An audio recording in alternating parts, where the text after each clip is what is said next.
to debate our nation's affairs and pass laws for the betterment and welfare of all Fijians.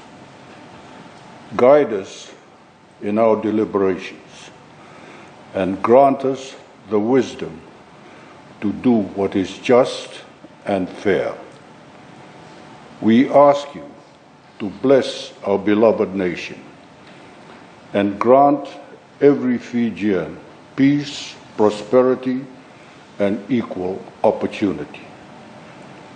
Help us to serve our citizens with honesty, integrity, and without fear or favor, to keep the trust of those who have sent us here. We ask and seek your divine guidance to continue to build a better nation for all Fijians. In your name, Amen. Honourable members, please be seated.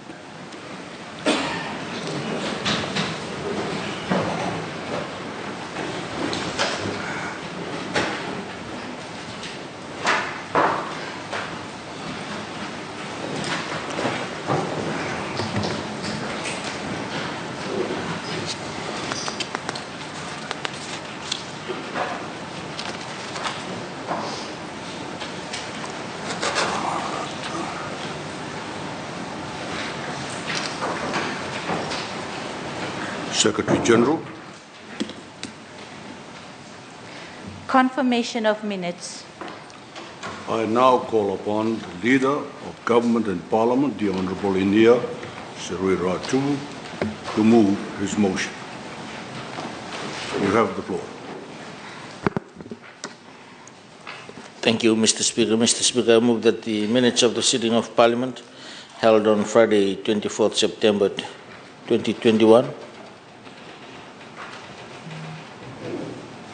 as previously circulated, and Friday, 22nd October 2021, and Monday, 22nd November 2021, as previously circulated, be taken as read and be confirmed. Is there a seconder? Honourable Speaker, I beg to second the motion. Honourable members, the Parliament will now vote on the motion. The question is that the minutes of the sitting of Parliament held on Friday, 24th September 2021, Friday, 22nd October 2021, and Monday, 22nd November 2021, as previously circulated, be taken as read and be confirmed. Does any member oppose the motion? As no member opposes, the motion is agreed.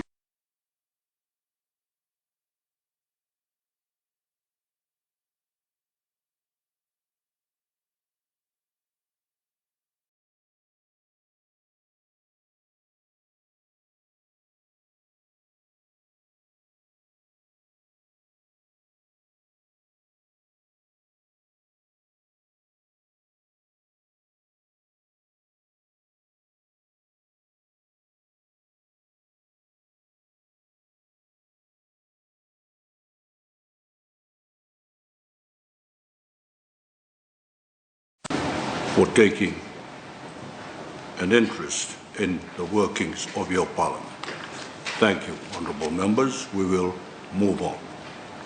Secretary General. Motion in the name of the Honourable Prime Minister. I now call upon the Prime Minister and Minister for Itauke Affairs, Sugar Industry, Foreign Affairs and Forestry, the Honourable Josiah Bainimarama, to move his motion. You have the floor, sir. Thank you, Mr. Speaker. Mr. Speaker, I move that this Parliament thanks His Excellency the President for his most gracious speech. Is there a seconder? Mr. Speaker, sir, I beg to second the motion. Honourable members, we will follow the batting order accordingly, and I now call upon the Prime Minister, the Honourable Josiah Bainimarama, to speak on his motion. You have the floor, sir.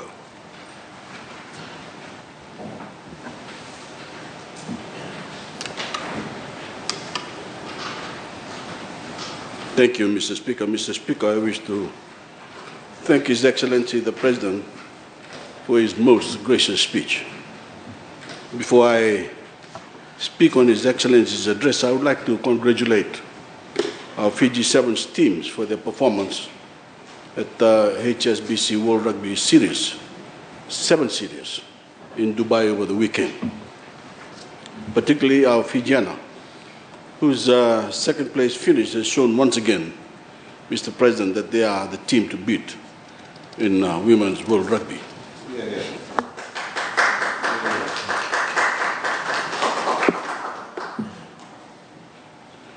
I also wish to take this moment to convey my thoughts and prayers to our brothers and sisters in the Solomon Islands for the turmoil they are currently experiencing.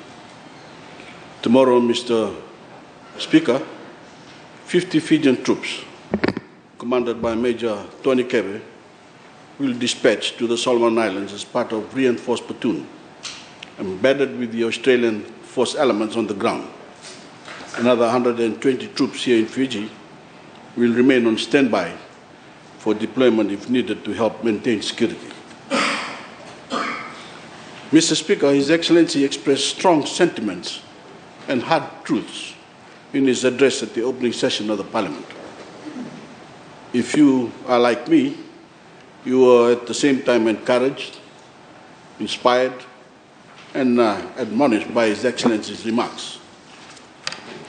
He held up the strengthening of our democracy as his single most important responsibility. He rightly told the Fijian people that our democracy belongs to them, not only to us parliamentarians sitting here today, not only to the candidates who will stand for the next national elections, not only to the political parties or the commentators or the privileged, but to all the people. The people have great power to tell us what they want, to express their satisfaction or dissatisfaction, and to give direction to the people they elect. And democracy is more than elections. In a democracy, we protect the rights of all citizens. So we stand uplifted by His Excellency's words, but also admonished because he gave us a warning. Mr. Speaker, he warned us that our own actions in exercising two of the most basic and defining functions of democracy can actually undermine it. He was, of course, talking about elections and legislative debate. He warned us of the politics of pettiness, of the dangers of identifying so narrowly with one group. For example, on the basis of ethnicity or religion, that we undermine our identification with a nation or nation state. And he asked us to be civil and honest as we conduct our electoral campaigns. Mr. Speaker, in the coming year, we will be vying for government, with every political party competing for every Fijian's vote. Elections often bring about criticism and attacks. I believe all of us have been guilty at one time or another of going too far, of saying things we should not have said or could have said better. His Excellency has asked us to stop, and we should heed him. We can criticize each other's positions without misrepresenting them, without personalizing matters, attacking the family and friends of our opponents, or worse, using ordinary Fijians as pawns for political ascendancy. We can criticize each other on the facts and stay within the bounds of decency.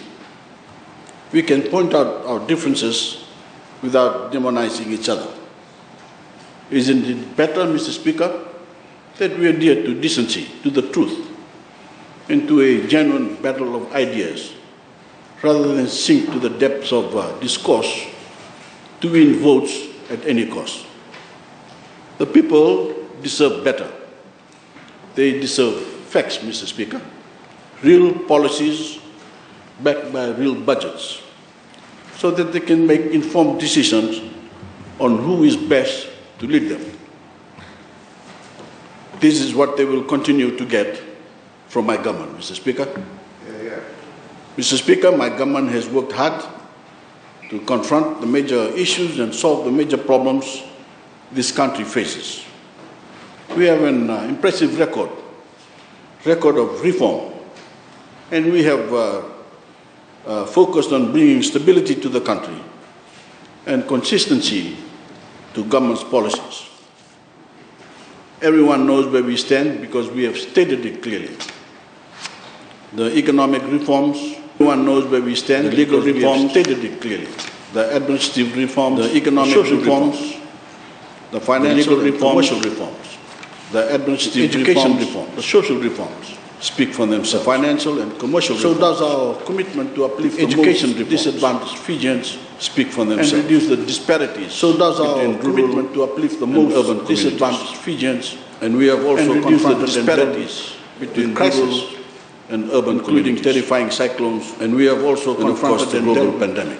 With crisis, Mr. Speaker, we are still terrifying cyclones from the horrible global pandemic that we suffered.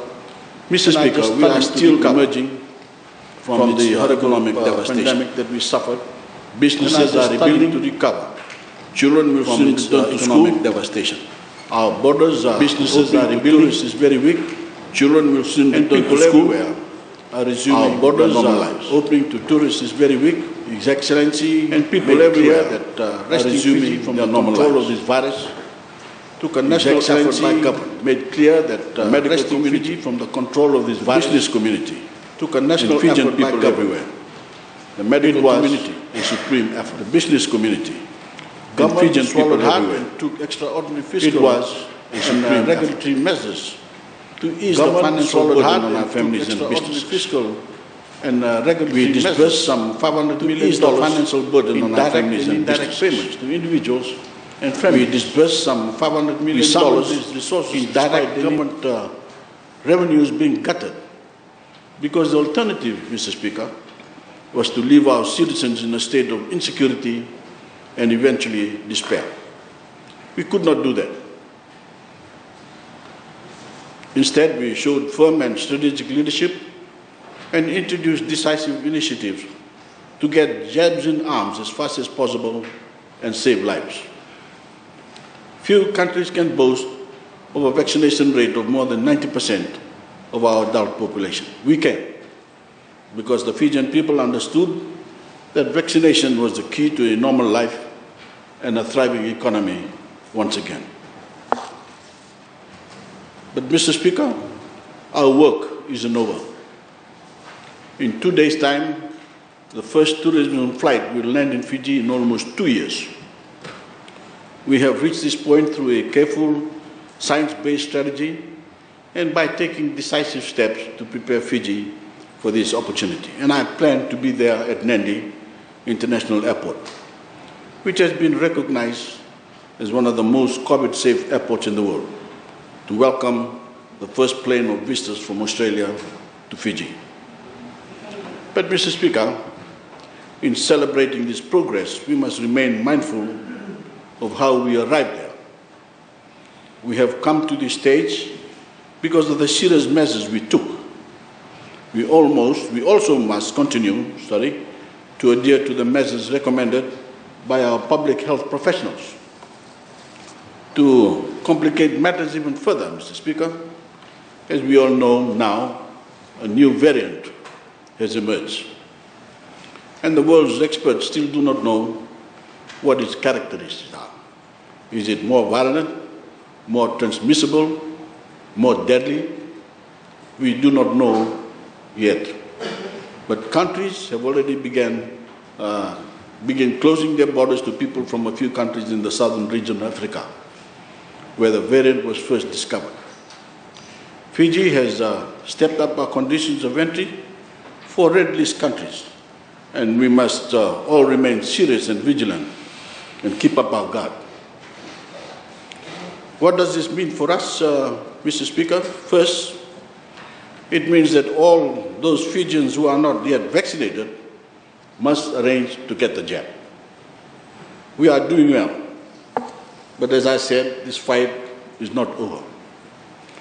We need only use our peripheral vision to see that countries like Mauritius and Singapore have saw a rise in cases when their borders opened to tourism. This outbreak started with poor compliance from members of the local population. And there are pockets in Fiji where very few people are vaccinated, or none at all. And that's a worry. These pockets represent a potential risk to the country. I'm concerned that some communities in the Ra to Rewa corridor, which includes pockets of Ra, Telebu, Netasiri, and parts of Rewa, along with a few villages in their Sawas, have very low vaccination rates. For their health and the good of the country, I urge those people to get vaccinated. We also have been waiting for the day when we could vaccinate our children, and now that day has come. So let's get our children vaccinated as well right now. They need to be back in school.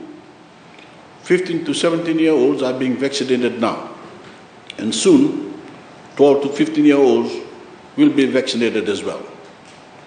Some countries, Mr. Speaker, are preparing to vaccinate children as young as 5, such as next door in the Cook Islands. We will do the same as soon as we can, and we will have booster doses available for those most vulnerable. Mr. Speaker, we are living with COVID, and the only way to have a normal national life is to treat it like the health issue it is, not a political issue. Nothing would please me more than to be able to announce that we were free of these protocol measures for all time. But I can't. It would be irresponsible. It would be a dangerous lie. We all need to be engaged in this fight. We can debate other things, but we have to be united on this. We have too much work to do and too many lives are at stake. Since the pandemic struck, Mr. Speaker, we have been sailing against the strongest economic headwinds we have ever faced. And we have been battling them without our tourism sector. There is a saying that which does not kill you will make you stronger. Well, we refuse to roll over and give in to economic death. In some ways, this adversity has made us stronger. People have gained new skills. Industries have become more competitive. And we've done our part as government by easing the burden on businesses. Now, we have the opportunity to mount a recovery. To succeed, we have to set our sights higher than simply restoring the Fiji of 2019. We have to capitalize on the reopening of our borders to create momentum that will propel us to greater growth in 2023 and 2024 and beyond. I urge businesses in our tourism industry to heed His Excellency's advice. We must be a cost-competitive destination. In the critical months that lie ahead, we will be competing fiercely for regional and global market share, and we can take nothing for granted. We must fight for every tourist dollar.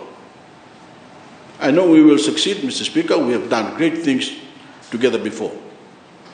My government is the same government that led Fiji to its longest stretch of economic growth ever. That is not a boast, Mr. Speaker. It is a fact. And we will be the government that leads us to our strongest recovery ever. And that is not a boast either. It is a promise. We have the leadership, we have the expertise, and the credentials to guide a strong recovery.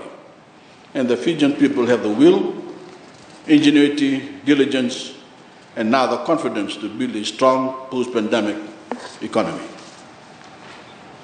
Mr. Speaker, His Excellency devoted a good portion of his maiden speech before Parliament to climate change, which was fitting and proper.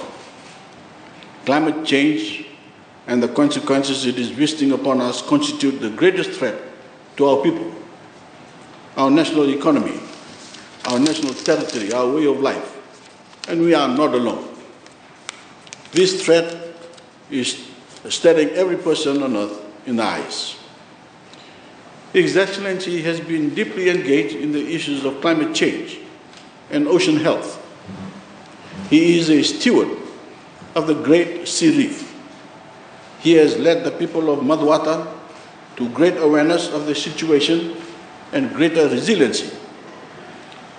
He was a member of Fiji's delegation to COP23 in Bonn, when Fiji held the presidency of the conference. And as he told us last week, Mr. Speaker, he was also scheduled to join us in Glasgow. Mr. Speaker, we are indeed fortunate that our head of state brings that kind of experience to this high office. But just as importantly, he brings an understanding of the nature and consequences of climate change, both physical and economic. He also brings an understanding of the international process in which Fiji has such an important role, and of the complex issues surrounding transformation to a green and blue economy, building resilient infrastructure and climate finance. Fiji is a leading voice internationally on these issues, and our President is an able spokesman. Mr. Speaker, Fiji took on an active and assertive role in the global effort to combat climate change because it was necessary.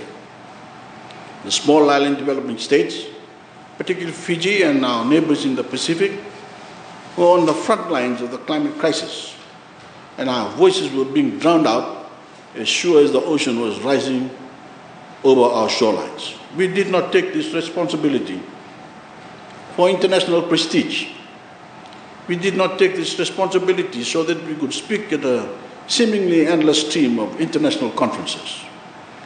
We took on this responsibility because it is our national interest. And if we do not speak out loudly and clearly for the interest of our nation and our people, who, Mr. Speaker, will do that for us? We are doing this because our relentless chorus of advocacy and the effort of our negotiating teams makes an impact on global agreements, standards, and direction. I am frankly dumbfounded that this role we have taken on has been a source of criticism. Climate change confronts us with our very survival. Our role has brought us attention. It has brought us financing. It has connected us with international organizations, financial institutions, private sector, and philanthropic groups and governments. That will be critical to our well-being. It helps to ensure that our long-term strategic vision for the nation can come to pass. And we are doing an undeniably good thing by fighting for ourselves and other vulnerable peoples of the world. Fiji will continue to have a strong presence at COP because we must continue to pressure large global polluters to reduce their carbon emissions, increase their financial support for climate vulnerable countries, and transfer technology for the solutions we need to build greater resilience and develop our renewable energy sector. I see Fiji's role in the fight against climate change as a defining commitment, much like our support for international peacekeeping. As the world knows us and appreciates us for our contributions to peacekeeping, it will also know and appreciate us for defending this planet and the people and the flora and fauna that inhabit it. That is something, Mr. Speaker, to be proud of. I fully acknowledge that we were disappointed at some of the shortcomings and compromises at COP26 in Glasgow. That, Mr. Speaker, is the nature of international consensus-based agreement. But while some of the language was weaker than we wanted, we had a number of wins, big wins. We procured a doubling of finance available for adaptation with an agreement to independently monitor the commitment of developed countries to mobilize US $100 billion by 2023 That is already 3 years late. But we have the mechanism to hold their feet to the fire, so to speak. We resolved disagreements about carbon markets, and we agreed to scale up NDCs once again by 2022. Despite the very important role that our oceans play in our climate, there was no recognition of the relationship between oceans and climate change in global climate discussions at the United Nations. But we did gain the inclusion of an oceans work program in the UNFCCC, something Fiji has championed since COP23. Mr. Speaker, we can say that Fiji's voice, Fiji's moral authority, is one of Fiji's 15 most climate vulnerable countries in the world. Fiji's leadership of the climate vulnerable and Fiji's unrelenting insistence that we continue to strive to limit warming to 1.5 degrees have been effective. Excuse me. We have been rewarded, and the world has been rewarded, for our sheer dogged insistence that every nation do what is necessary to control this crisis, and that developed nations do much more to help developing nations adapt. That tells us that we should continue. Why argue with success? Mr. Speaker, here at home, the most important thing we can do to protect this country from worsening climate change is to make sure that we have strong and sustainable economic growth. We don't gain resilience by wishing for it. We build it ourselves.